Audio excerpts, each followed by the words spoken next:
क्या कर लोगे मेरी पीड़ा जानकर? क्या इस पीड़ा से मुक्ति का कोई ऐसा उपाय बता सकते हो जिसमें पलायन भी ना करना पड़े और मेरी संभावनाओं की हत्या भी ना हो और मैं स्वस्थ और प्रसन्न भी रहूं? यही चुनौती है मेरी पीड़ा की। मेरी पीड़ा कुछ अलौकिक है शायद, क्योंकि मैं पलायन करके नहीं, दुखों से दो दो हाथ करके निकलना चाहता हूँ।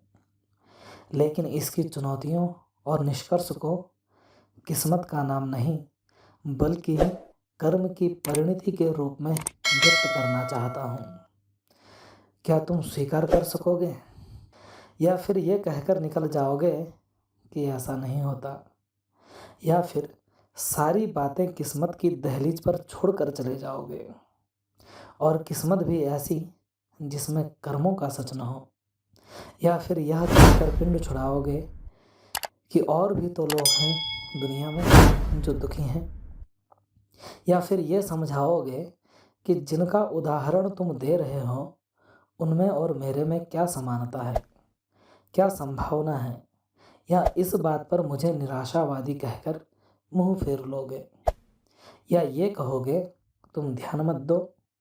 क्या समझा सकते हो कैसे ध्यान न दूं? क्या तुम मुझे समझकर तब उपदेश दे सकते हो? यदि हाँ, तो आप मेरे मनमीत हैं, अन्यथा आपकी बातें मधुर संगीत हैं और आपका उलाहना ध्वनि मात्र है।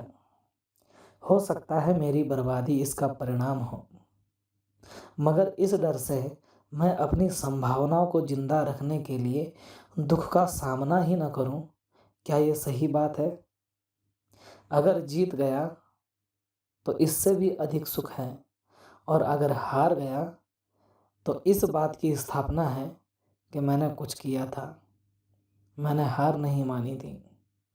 मैं एक आदर्श हूँ जो दुख से घबराता नहीं, बल्कि दुख से सामना करने के लिए तैयार रहता है, जो सीखने के लिए तैयार रहता है, जो अपनी संभावनाओं को और दुगना बनाने के लिए तैयार रहता है।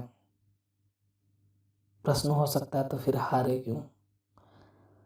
हारने का एक कारण यह नहीं होता कि संभावना नहीं थी। हारने का ये भी कारण होता है कि जितनी मेहनत जिस समय तक हो जानी चाहिए थी वो नहीं हुई। और कभी कभी मेहनत सिर्फ एक व्यक्ति पर निर्भर नहीं करती, उसके वातावरण पर निर्भर करती है, उसके साथ जुड़े हुए लोगों से निर्भर करती है। तो बात वही है जो कुछ भी नहीं है।